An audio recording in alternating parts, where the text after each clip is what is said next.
سلام بچه‌ها، وقتتون بخیر باشه. من فلاحی هستم. این جلسه 14مین جلسه از کلاس فیزیک دهمه. در فصل سوم هستیم. 2 جلسه قبلی داشتیم در مورد روش حل مسئله های انرژی صحبت می‌کردیم، اما در مورد حالت اول و حالت دوم.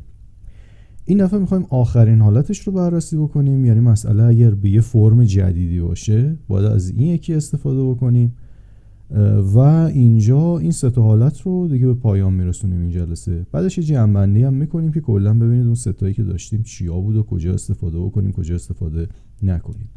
ببینید این سومین مدلی که اینجا داریم که اسمشو بذاریم مسئله های نوع چندم، این دفعه نوع سوم. مسئله های نوع سوم انرژی به این ترتیب هستن. اینطوری بگیم که هرگاه در مسئله نیروی خارجی، تو پرانتز براتون بنویسم یعنی چی نیروی خارجی، نیرویی غیر از وزن جسم مثلا داشته باشیم،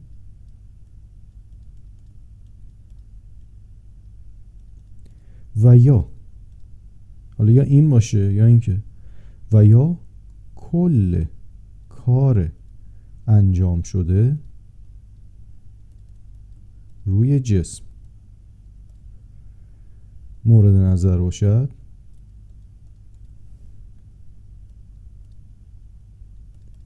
مسئله از نوع سوم است.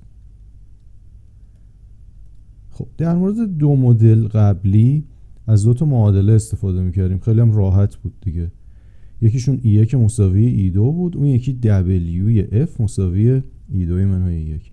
در مورد اینا از معادله دیگه استفاده میکنیم که این معادله اسم داره. اسمش هست قضیه کار و انرژی. چرا قضیه است؟ به این خاطر که یه جور اثبات ریاضی داره، یعنی یه دونه معادله حرکت هست با اون رابطه F مساوی MA، ترکیب این دوتا با هم دیگه یه معادله برامون ساخته. معادله نکنید اینه WT یعنی چی؟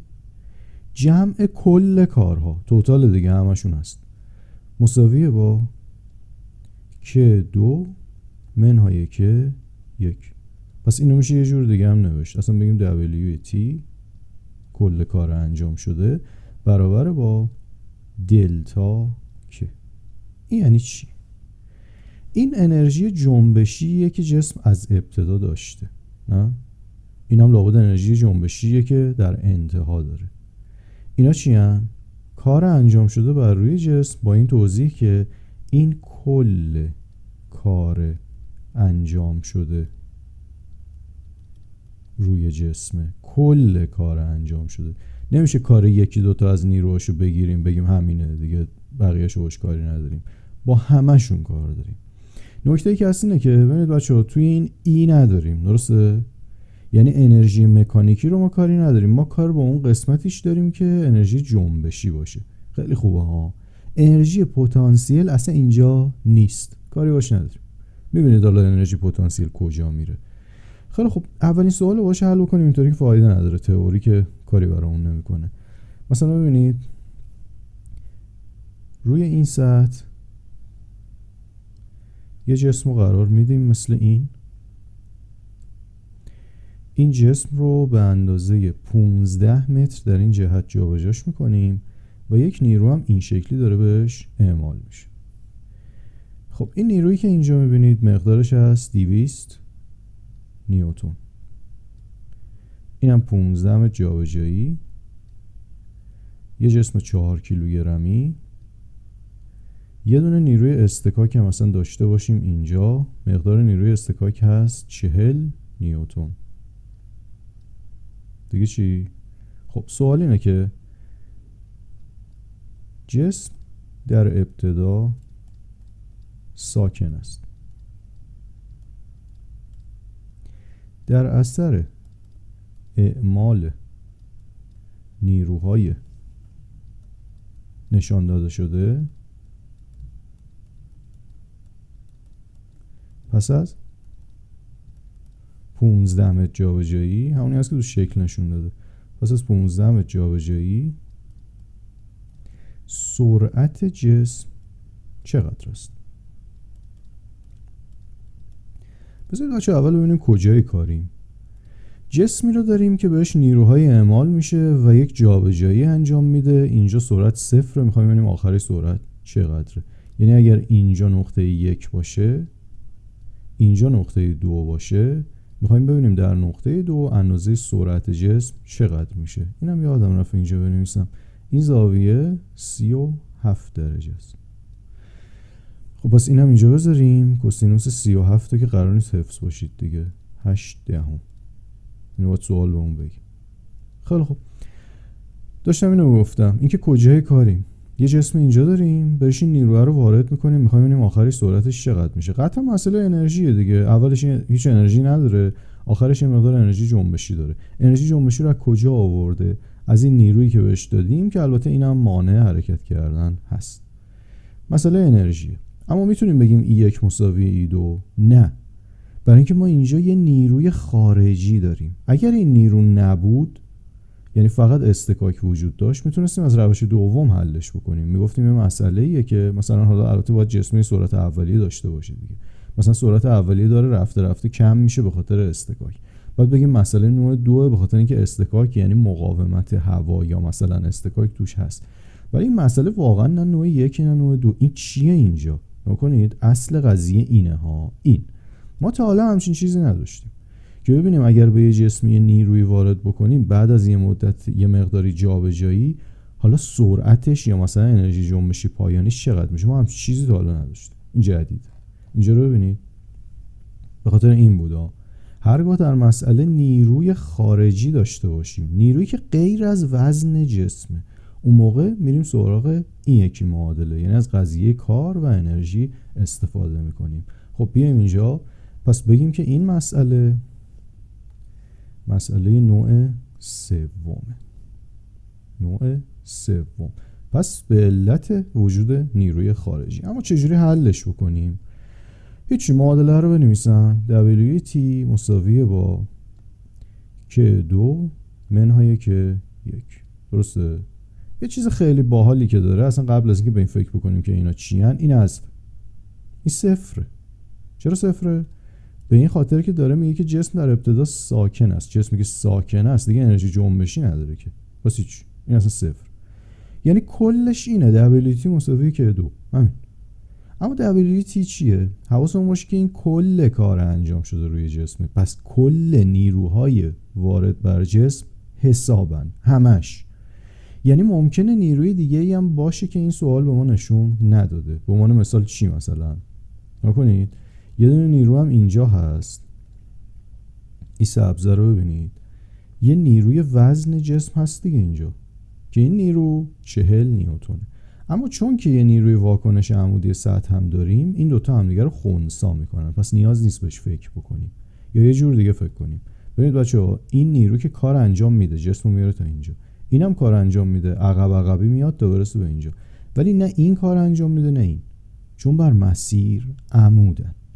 بنابراین نیروهایی که بر جسم وارد میشن همه رو در نظر میگیریم، ولی خب بعضیش ممکنه واقعا کار انجام نده. خیلی خب، ادامهش رو بنویسم براتون. اینطوری شد که کل کار انجام شده بر روی جسم، همه نیروها رو توش حسابن. اول از همه بریم سراغ نیروی 200 نیوتنی. کار نیروی 200 نیوتنی چقدره؟ میشه 200 تا. این چه رنگی بوده؟ لابد این بوده دیگه. 200 تا نیرو ضرب در جابجایی 15 متر. 15 متر جابجا میشه دیگه.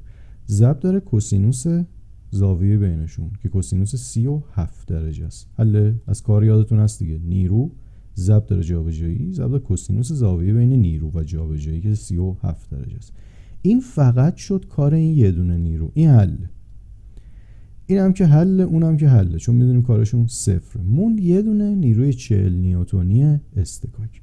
اینو چی کار کنیم؟ میشه نیرو ضرب در جابجایی، ولی چون داریم میبینیم که نیرو و جابجایی خلاف جهت هم دیگن، زاویه بینشون رو میدونیم که 180 درجه است. بنابراین اینجا می‌نویسیم کوسینوس 180 درجه، یا از همون روش ساده‌ای که براتون گفته بودم 40 ضرب در 15 با یه علامت منفی باید بذاریمش دیگه، یعنی اصلا کوسینوس 180 رو نمیخواد، برای اینکه نیرو جابجایی که خلاف جهت هم دیگه کار منفی انجام میدن. پس میتونیم اینو ننویسیم، بنویسیم هم فرق نداره چون کوسینوس 180 منفی 1 دیگه، دوباره میشه یه دونه منفی این پشت.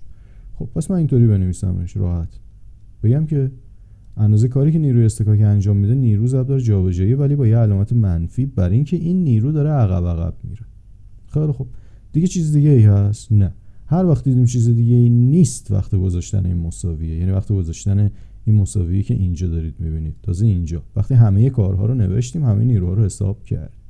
خب اون برای معادله باید چی بذارم؟ که 2 انرژی جنبشی پایانی، یعنی 1/2 m v به توان 2. درسته؟ سرعت نهایی به توان 2. همینه دیگه. اینو با این ساده میکنیم میشه 2. سمت چپ معادله رو نگاه کنید، این کوسینوس 37 درجه یعنی 8 دهم. خیلی خوب، من که وقتمون گرفته نشه و ماشین حساب حلش بکنم. 200 ضرب در 15 ضرب در 8 دهم. این تیکه اولش میشه 2400 منهای، اگر 4 ضرب در 15 بود که میشد 60، پس این میشه 600. این مساوی شده با 2 تا v2 به توان 2. 2400 منهای 600 این که میشه 1800 تقسیم بر 2 هم که میشه 900. پس ما کنید من آخر به این رسیدم، 900 مساوی v شماره 2 به توان 2. از دو طرف جذر میگیریم، v2 برابر میشه با چقدر؟ c متر بر ثانیه. سرعت دیگه متر بر ثانیه است. خب پس تونستیم حساب بکنیم که وقتی که یک نیروی خارجی به جسم اعمال میشه، سرعت پایانی جسم، یا مثلا میتونیم ربطش بدیم به انرژی جنبشی پایانی جسم چقدر در میاد. مسئله نوع 3. خب یه سوال دیگه حل بکنیم که ظاهرا از بیخ با این فرق داشته باشه. سطحی رو در اینجا داریم، یه جسم اینجاست، جسم اینطوری روی سطح قرار گرفته و یه نیرو بهش وارد میکنیم. این جسمی که داریم 2 کیلوگرمه، یعنی 20 نیوتونه، ولی ما نیروی 50 نیوتن بهش اعمال میکنیم، یعنی زورمون میرسه و از سطح جداش میکنیم. خب یه جابجایی رو اینجا بهمون نشون داده، بعد گفته که اینجا نقطه 1 و اون پایان نقطه 2. اگر سرعت جسم در نقطه 2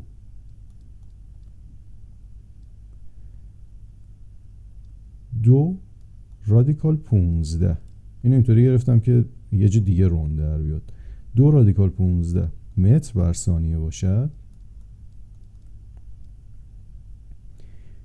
جابجایی جسم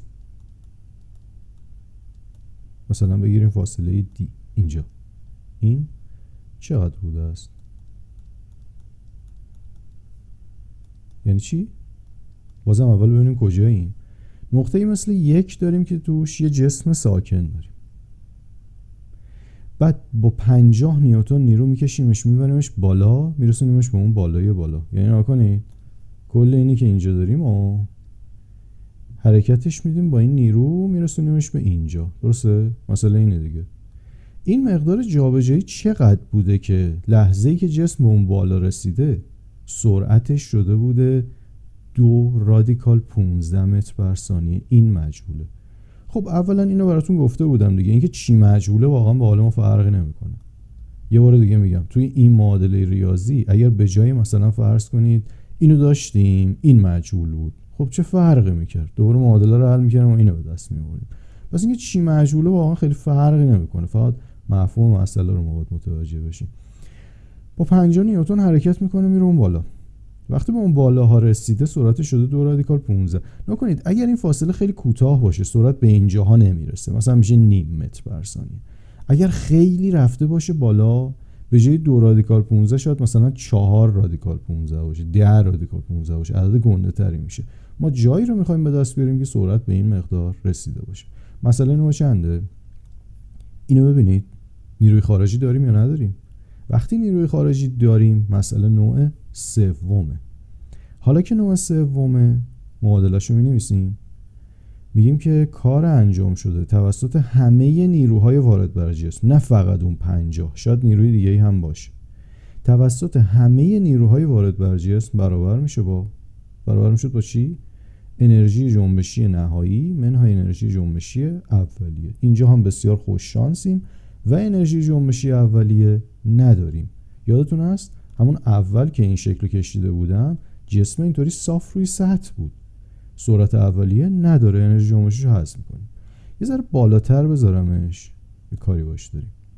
ببینید اینجایی که الان قرارش دادیم نگاه بکنیم ببینیم کل کاری که بر روی جسم انجام میشه طی این جابجایی فقط مربوط به همین یه دونه نیروه، یعنی دیگه چیز دیگه اینجا وجود نداره.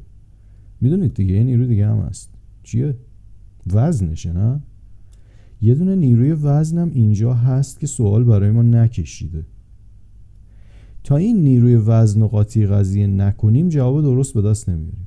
چرا؟ برای اینکه این کل کاره، پس کل نیروها رو کار داریم، نه فقط یکیشو. خب این نیرو چقدره؟ لابد 20 نیوتن. حالا ببینید برای محاسبه کردن کار انجام شده میتونیم بگیم که یه نیرو اینجا کار انجام داده، یه نیرو اینجا. این نیروی 50 نیوتنی ضرب در جابجایی یعنی 50 دی یکی از کاراست، 50 دی. یکیش اینه.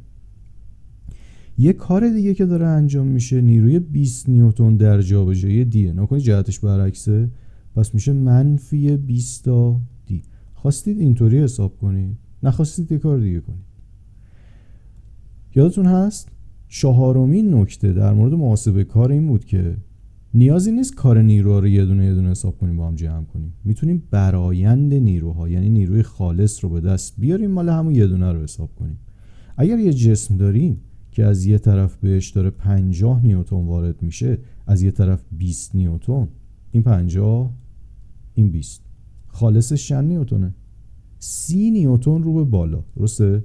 یعنی جسم 50 نیوتن کشیده میشه ولی این 20 هم مخالف جهت حرکته و داره جلوش رو میگیره. بنابراین میتونیم اصلا فرض کنیم که اصلا اینا نیست، اینا هیچی، کلا 30 نیوتن داره به جسم وارد میشه. این 30 نیوتن چه جابجایی رو داره طی میکنه؟ به اندازه دی. بنابراین کار انجام شده توسط این نیروی خالص هم میشه 30 تا دی. چه فرقی با اون بالاییه داره؟ 50 دی منهای 20 دی هم میشه 30 تا دی دیگه. پس دلتون خواست یه دونه کارا رو حساب کنید، این جدا اینم جدا. دلتون نخواست برآیندش رو بگیرید 30 کار همین یه دونه نیرو رو حساب کنید، هر جور دلتون میخواد. خب حالا که میدونیم مقدارش چقدره، مستقیما به جای کل کار انجام شده میذارم 30 تا دی. این همه کار انجام شده است بر روشی که به دستش میارید. دیرم نمیدونیم چقدره. به جای انرژی جنبشی نقطه 2 میذاریم 1/2 m ضرب در v در نقطه دوم. کاملش بکنیم، اینو هنوز نمیدونیم. اون طرف معادله داریم 1/2 جرم جسم ضرب در سرعتش به توان 2، یعنی این در پایان سرعتش این مقداره، 2 تا رادیکال 15. این اگه به توان 2 برسه چند میشه؟ 2ش میشه 4، رادیکال 15ش هم میشه 15 خالی. قبوله؟ این با این میره، 4 ضرب در 15. میتونیم حالا با اون 30 هم سادهش بکنیم، میتونیم نکنیم، حالا چه میدونم. مثلا اینو من ضرب بکنم در این 4 ضرب در 15 میشه 60. پس داریم 30 تا دی مساویه با 60. دی چقدره؟ لابد دی نیم متر دیگه. پس بعد از نیم متر جابجاییه که چنین نیرویی سرعت جسم رو به 2 رادیکال 15 میرسونه. اگه این فاصله زیادتر باشه سرعت جسم زیادتره، مثلا میشه 3 تا رادیکال 15. اگر فاصله کمتر باشه خب سرعت جسم الان کمتره، شاید مثلا 1 متر بر ثانیه است، شاید مثلا نیم متر بر ثانیه، سرعت کمتره. خیلی خوب، پس ببینید با توجه به اینکه نیروی خارجی داشتیم متوجه شدیم که مسئله نوع سوم. نکته فقط یه چیزه، کل کارو اینجا بذارید، نه کار یه دونه نیرو، کار 2 تا نیرو، هر چند تا نیرو که هست، هر چی که هست. توی اینم همینجوری بود دیگه، هر 4 تا نیرو حسابه. حالا این 2 تا کار انجام نمیدادن ولی این 2 تا که انجام میدادن حسابه. خب سوال بعدی رو نگاه کنید. اینجا از ما پرسیده که مثلا یه گلوله ای رو اینجا براتون بکشم، یه گلوله اینجاست، بعد با یه سرعتی اینطوری پرتاب شده. برای اینکه خورش شلوغش هم بکنیم اینجا رو هم بنویسیم زاویه 30 درجه است مثلا. این هم 30 درجه. بعد گلوله اینطوری حرکت میکنه میاد میفته اینجا. در لحظه‌ای که به اینجا برخورد میکنه سرعتش اینه و یه خوردن فرق داره. اولش با سرعت 7 متر بر ثانیه پرتاب شده ولی تهش سرعتش شده 6 متر بر ثانیه. پس اصطکاک با هوا داشته. تا اینجا به نظر میاد مسئله نوع دوم باشه. گلوله 600 گرمه. از ما پرسیدن که در طی این حرکت کل کار انجام شده روی گلوله چند ژول است؟ یه بسته رو از هواپیما میندازن پایین، میپرسن کل کار انجام شده روی بسته چقدره. یه هواپیما پرواز میکنه، چه میدونم یه چیزی رو میندازن پایین، یه چیزی رو میندازن بالا، یه گلوله رو شلیک میکنه، هر چی هست. همه این سوالی که میپرسه کل کار انجام شده چقدره. کل کار انجام شده یعنی مسئله نوع سوم. اینو ببینید. قرار شد وقتی که در مسئله نیروی خارجی باشه یا اینکه بگه کل کار انجام شده رو حساب کنید. حالا برای چی باید این کار رو بکنیم؟ به این خاطر که فقط از بین معادله‌ای که داشتیم این یه دونه است که همینجوری با WT اصلا شروع میشه. یعنی لازم نیست دیگه واقعا به چیز دیگه فکر بکنیم. اولش WT دیگه کل کار رو برامون به دست میاره. خب ببینید اینو، من اگر بخوام کل کار انجام شده رو به دست بیارم پس به سادگی میتونم بفهمم که مسئله نوع سومه و معادله باید اینطوری باشه. WT مساویه با K2 منهای K1. این اگه کاملش کنیم چی میشه؟ یعنی این رو اصلا بازش بکنیم. K2 یعنی 1/2 mv در نقطه دوم به توان 2. K1 یعنی 1/2 mv در نقطه 1 به توان 2. درسته؟ پس اگر راحت هستید با این کار از 1/2 اماش هم میتونید فاکتور بگیرید یعنی میتونید اینطوری بنویسیمش. اینکه گاهی وقتا انگار مثلا یه فرمول جدیده همون فاکتور گرفته اونه دیگه. V2 به توان 2 منهای V1 به توان 2. اینم همونه دیگه. خواستید فاکتور بگیرید نخواستید نگیرید. واقعا فرقی نمیکنه از نظر ریاضی. خط دوم و سوم اینجا یعنی این و این اصلا یه چیزن دیگه، چه فرقی داره؟ خب کاملش بکنم همین خط آخر رو. این 600 گرم که به درد ما نمیخوره. اینو باید بنویسم 6 کیلو گرم. باید بر اساس SI باشه دیگه. WT رو هیچ چیزی جاش نمیذارم چون اصلا قراره به دست بیاریم. 1/2 جرم جسم یعنی 6 ضرب داره. سرعت نهایی به توان 2 اینه. نه؟ سرعت نهایی اینجا رو بگیریم نقطه 2، اینجا رو بگیریم نقطه 1. 36 توانش یادتون نره. منهای 49. خب 49 منهای 36 چه میشه؟ 13 میشه؟ آره دیگه 13. این 13. اینم که در این ضرب کنیم میشه 3/10 مساویه با، اگر 3 ضرب در 13 بود که میشد 39. پس حالا که 3/10 ضرب در 13 میشه 3/9. خیلی خوب. پس جواب آخرش اینطوری شد 3/9 چی؟ کل کار انجام شده است. یعنی این که چند ژوله. وقتی واحد رو گم میکنید یه نگاهی بکنید ببینید که دارید چی رو به دست میارید. یه روش ساده دیگه هم که هست، فکر کنید این برگه امتحانی باشه. برگردید تو سوال نگاه کنید یه جا گفته اینا چند ژول است. اگه اینجا هیچی نگفته بود، مثلا گفته بود چقدر است، برید یه سوال دیگه تو همین برگه رو نگاه کنید. یه جا اون ژوله رو میبینید، دوره یادتون میاد. یه جا هست. خیلی خوب. این از این قسمت قضیه. پس ما متوجه شدیم که کل کار انجام شده بر روی این جسم در طی این مسیر 3/9 بوده. ولی حالا یه لحظه برای اینکه خودمون بهتر درکش بکنیم اینجا رو ببینید. فکر کنید این گلوله است وسطای راه. چه نیروهایی بهش وارد شده که اینا کار انجام میدادن؟ یه دونش که معلومه دیگه، یه دونه نیروی وزن گلوله است که این کار انجام داده. منتها چون رفته و برگشته ناکن جابجاییش 0 بوده. راستاش عمودیه دیگه. در راستای عمودی که گلوله جابجا نشده، از اول تا آخر یه جا بوده. این ابتدا، این انتها. در راستای عمودی هیچ تغییر مکانی نداشته. واسه اصلا کار انجام نداده. احتمالا کل چیزی که به دست آوردیم 3.9 کار نیروهای تلف کننده انرژی، کار استکاک بوده که مقدارم پیچیده است. ببینید الان استکاک اینجوریه، اون وقتی گلوله رسید به اینجا، استکاک که دیگه دوباره اینجوری نیست که، استکاک خلاف جهت مسیر حرکت، یعنی الان اینجا اینجوری میشه، مقداراش هم عوض میشه. اینجایی که سرعت زیاده استکاک هم زیاده، اینجایی که سرعت کم میشه استکاک هم کم میشه. بنابراین به خاطر این پیچیدگیایی که داره، واقعا امکان این که بخوایم با استفاده از نیرو ضرب در جابجایی کار انجام شدهشو به دست بیاریم واقعا نیست دیگه. بهترین کاری که میتونیم انجام بدیم استفاده از این مدل سومه تا اینکه کل کار رو به دست بیاریم بدون اینکه به اون پیچیدگی‌ها فکر بکنیم. و یه چیز دیگه رو بچه‌ها ببینید، انرژی پتانسیل چی شد؟ خب الان مثلا این جسمی که اینجا داریم، خب تغییر انرژی پتانسیل هم داره، اونو چیکارش کردیم؟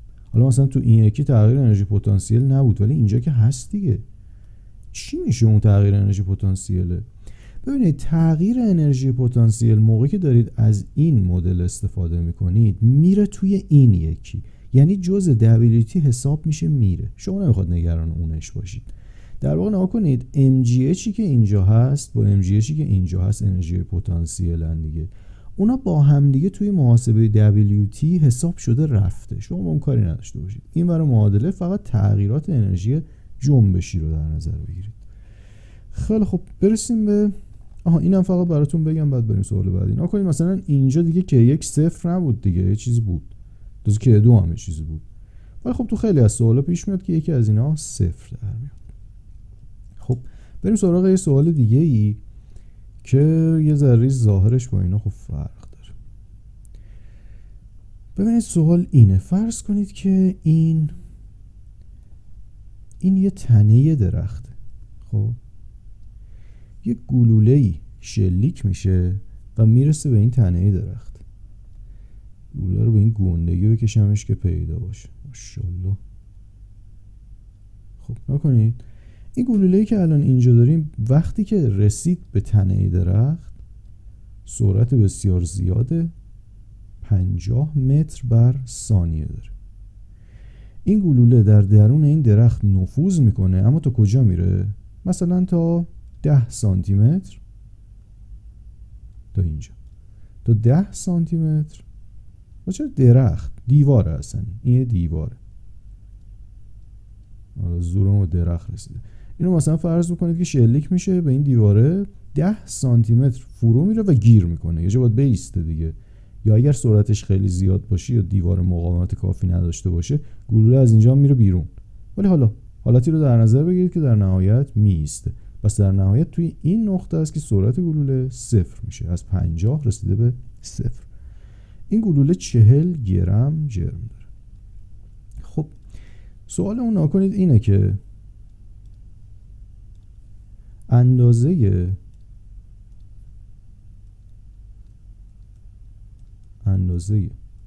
نیروی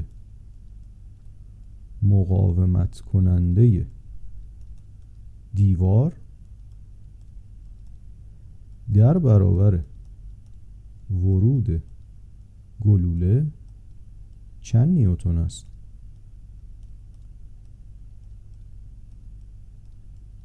خب اندازه اون نیروی مقاومت کننده دیوار رو میخوایم به دست بیاریم که ببینیم که با چند نیوتن مقابل گلوله میسته. یعنی چی؟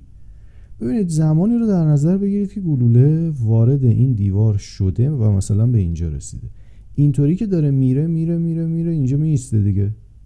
اگه میسته یعنی در طی این مدت یه نیرویی خلاف جهتش داشته اینطوری اعمال میشده. این همون نیروییه که دیوار داره وارد میکنه با اجزایی که داره.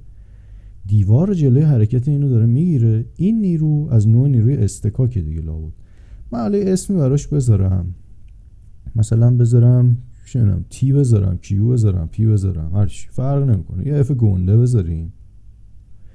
این نیروییه که در مقابل حرکت گلوله داره مقاومت میکنه. خب پس ببینید گلوله در ابتدای انرژی جنبشی داره اینجا، وقتی که میاد تو این دیوار اینجا انرژی جنبشیش صفر میشه. تغییر انرژی رو داریم میبینیم، حتما مسئله انرژیه، اما از نوع چندمه. این نیرو رو بگیریم نیروی خارجی، خوبه دیگه. این نیروی غیر از وزن گلوله است. بنابراین میتونیم اینطوری فکر بکنیم، بگیم که این مسئله نوع سومه و چون مسئله نوع سومه ما با این کار داریم کل کار انجام شده بر روی گلوله طی این مسیر 10 سانتی که میره برابر میشه با انرژی جنبشی نهایی منهای انرژی جنبشی اولیه. الان بین K2 و K1 کدوم صفره؟ اونجایی که گلوله می ایسته کجاست؟ نقطه 2، اینجا می ایسته. پس این حذفه، انرژی نقطه 2 نداریم. یه دونه WT داریم، یه دونه انرژی نقطه 1. اول نباید زیاد خوشحال بشیم به این خاطر که این گلوله‌ای که دارید می‌بینید تنها نیرویی که بهش وارد میشه که این F نیست، که چیزای دیگه هم هست. مثلا وزن خودش هم هست، این وزن خودش، اما اینکه کار انجام نمیده. این نیروی وزن عمود بر راستاست، پس کار انجام نمیده. اصلا میتونیم به اینش فکر نکنیم. هیچ.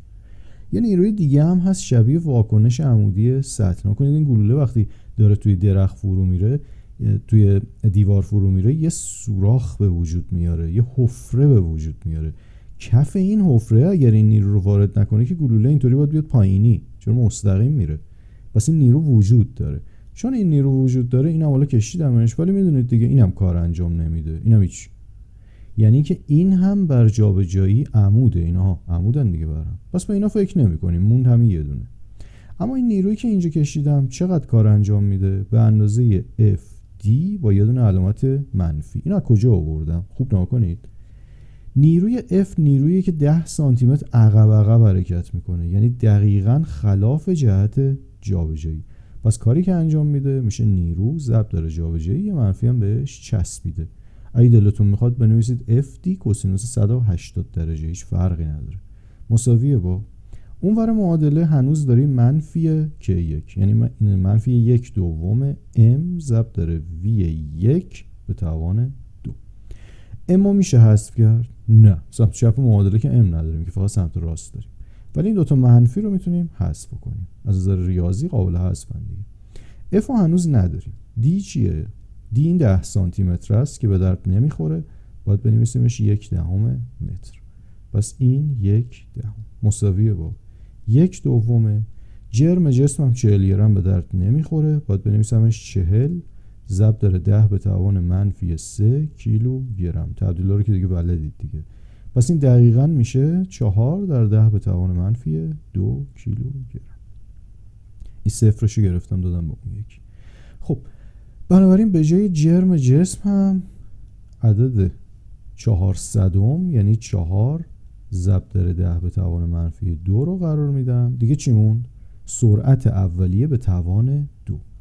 سرعت اولیه اینه، 50 رو به توان 2 برسونیم میشه 2500. حله؟ 2 تا صفر اینو مثلا همین الان راحت با این میشه حذف کرد دیگه. بزنیم بره.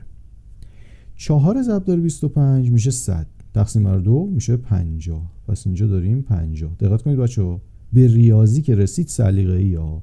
دلتون خواست اول 1/10 رو با مثلا این ساده کنید، اینم بشه 1/10 بشه 10 به توان منهای 1. دلتون نخواست اول اینو در این ضرب کنید، بعد اونو در اون ضرب کنید، بعد اینو بیارید بذارید تو مخرج. هر کاری دلتون خواست بکنید، سلیقه است دیگه. ترتیب واقعا اینجا بی اهمیته. من الان دارم این کارو میکنم، سری بعد بخوام حلش بکنم خودم یه کار دیگه میکنم. پس این 10 به توان منهای 2 رو با این دو تا صفر زدم، بعد میگم 4 ضرب در 25 میشه 100 تقسیم بر 2 میشه 50. اینم که 1/10 F. حالا چی؟ مثلا دو طرف رو میتونیم در 10 ضرب کنیم، یا اینکه این 1/10 رو بیاریم بذاریم تو مخرج، این تفاوتی نداره دیگه. F در میاد 500 نیوتن. 500 نیوتن نیروی مقاوم لازمه تا گلوله به این کوچولویی، گلوله 40 گرمی، از سرعت 50 به سرعت 0 برسه طی فقط 10 سانتی متر. حالا اینجا رو ببینید. حالا اصلا از کجا معلوم که وقتی که ما این سوال دفعه بعد میایم حلش بکنیم دوباره همین مسیر رو بریم؟ از کجا معلوم؟ ببینید الان من میگم که این عددهایی که اینجا هست رو بذاریم باشه، اینا خوبن، با اینا مشکلی نداریم، با این مشکلی نداریم. ببینید من اصلا میخوام این دفعه مسئله رو یه جور دیگه حل کنم. اینایی هم که اینجاست اینا هم همه الکیه. اصلا دفعه جدید که دارم بهش نگاه میکنم من زیاد احساس نمیکنم که این مسئله نوع سوم باشه. به نظر من این مسئله نوع دومه. چرا مسئله نوع دوم؟ به این خاطر که اون نیرویی که در حال مقاومت کردن در برابر ورود گلوله است نیروی از جنس اصطکاکه. من چرا باید فکر بکنم که این نیروی خارجیه؟ من اصلا فکر میکنم که ما این مسئله داریم یه انرژی اولیه و یه انرژی پایانی صفر و یک نیروی تلف کننده انرژی. چه اشکالی داره؟ اگر نیروی تلف کننده انرژی مسئله نوع دومه. مسئله نوع دوم چجوری حل میشد؟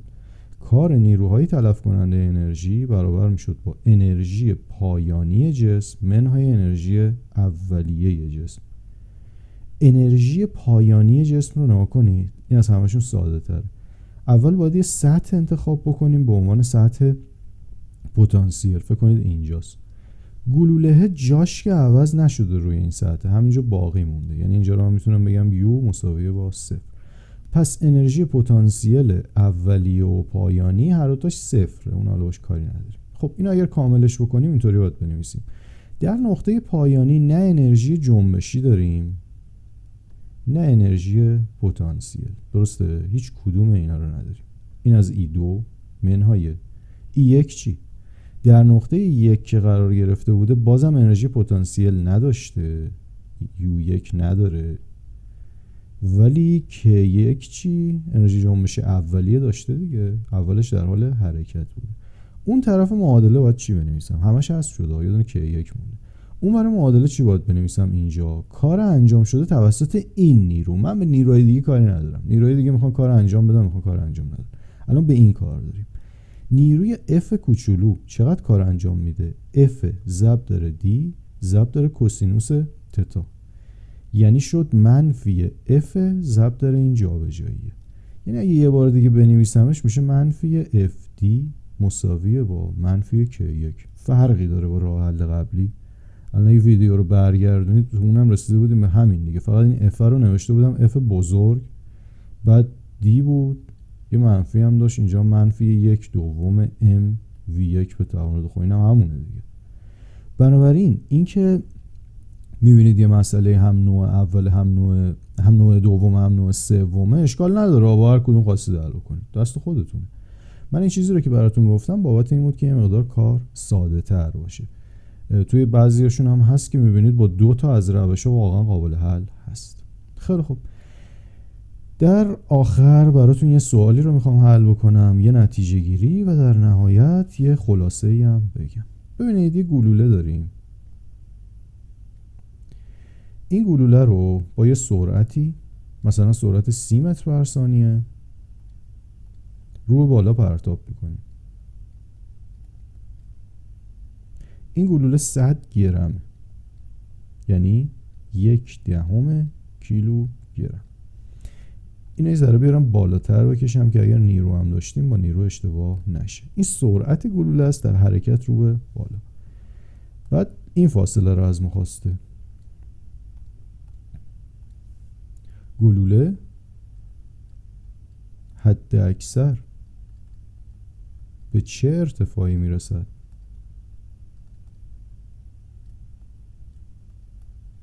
خب بچه این مسئله نوع چندمه؟ نوع اول که هست، درسته؟ به این خاطر که هیچ صحبتی از اصطکاک و مقاومت هوا و اینا نداره، تلفات انرژی که نداره. گفته یه گلوله رو پرت میکنیم بالا، حد اکثر به چه ارتفاعی میرسه. نوع اول. نوع دوم که نیست، باز به همین خاطر که اصطکاک نداره. نوع سوم چی؟ نوع سوم هم نیست، برای اینکه نیروی خارجی نداره. یه نیرو اینجا هستا ولی وزن گلوله است. نکنید اول جلسه براتون گفتم اون چیزی که بهش میگیم نیروی خارجی نیروی غیر از وزن جسمه. وزن اشکال نداره، اونو دیگه نیروی خارجی به حساب نمیاریم. اما چیزی که هست اینه که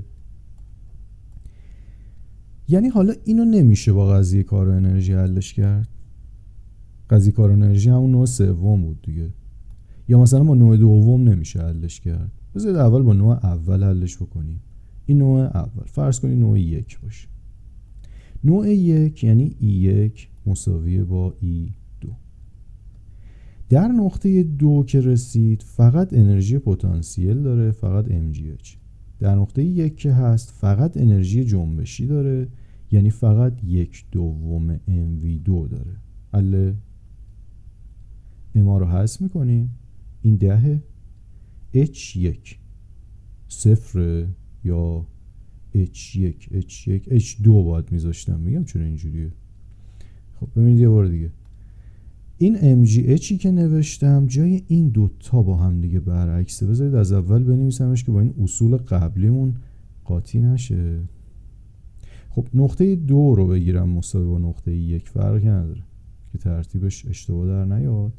در نقطه 2 MgH2 داریم، در نقطه 1 1/2 MV1 به توان 2. دو تا M با هم حذف میشه، این 10. H2 رو نمیدونیم چقدره، 1/2 سرعت اولیه به توان 2 یعنی 900. این با این حذف 90 تقسیم بر 2، پس H2 به دست میاد 45 متر به راحتی. خب حالا نگاه کنید، اومدیم مثلا یه نفر دیگه اینطوری فکر میکنه، پیش خودش میگه این اصلا مسئله نوع 2، فقط موردی که داره اینه که توی این مسئله نوع 2 همون کار نیروهای تلف کننده انرژیش صفر دیگه. نیروهای تلف کننده انرژی که اینجا کاری انجام نمیدن، پس پیش خودش بگه که WF مساوی میشه با E2 منهای E1. بعد اون وقت این مساوی با 0. خب E2 منهای E1 مساوی با 0 یعنی E2 با E1 برابره دیگه.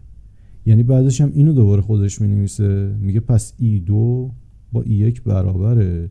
بعد اینا رو عدد گذاری میکنه، دوباره میرسه به 45. این هم از این. حالا اصلا فرض کنید مسئله نوع 3، تو مسئله نوع 3 باید کار نیروی خارجی داشته باشیم. این که نیروی خارجی نداره، عین همین کاری که اینجا کردیم، گفتیم این صفره، بگیم کار نیروهای خارجیش صفره، برای کسی نیروی خارجی نداره. خب حالا اگر که کار نیروهای خارجی صفره، نیروهای خارجی نه، کار کل نیروها صفره، اینجا به این مشکلی میخوریم. بذارید یه بار بنویسمش. WT مساویه با K2 منهای K1. اینو ببینید، WT نیروهای خارجی بودن یا کل نیروها؟ کار کدومشونه؟ کار همش. داشتم میگفتم کار نیروهای خارجی، کار همش.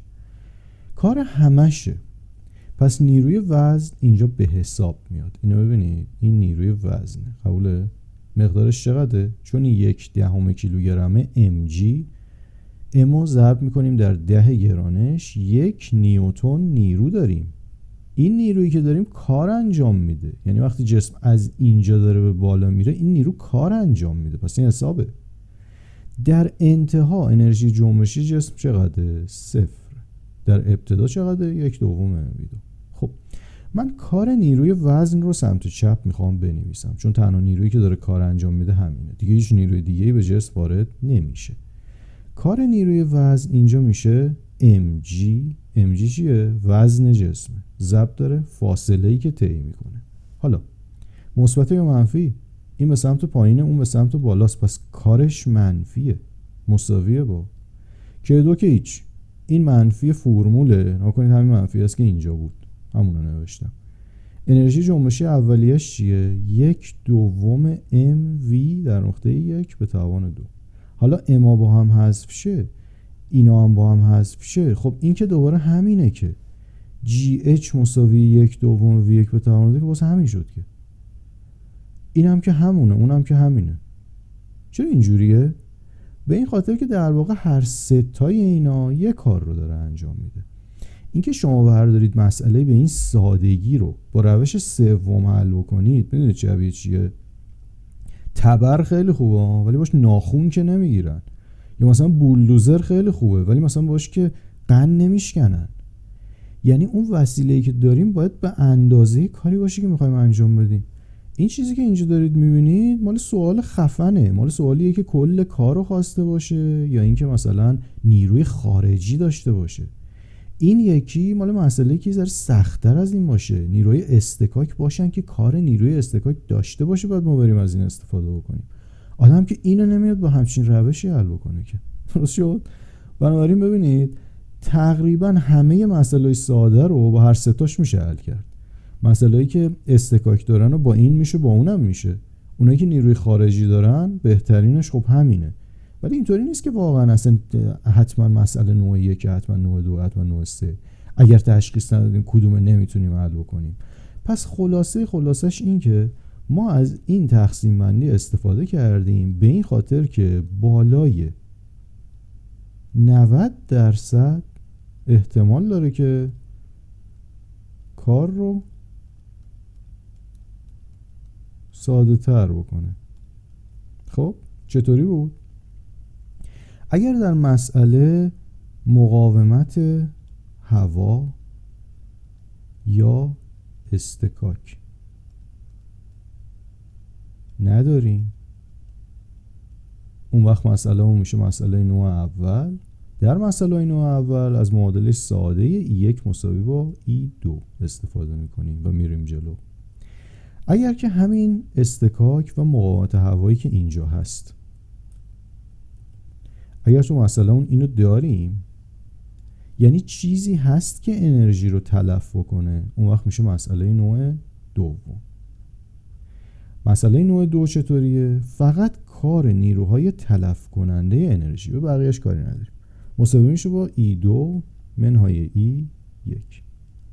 و اگر که در مسئله نیروی خارجی داشته باشیم، یا اینکه WT کل کار خواسته شود، یکی از این دوتا، توی اون حالت میشه مسئله نوع سوم.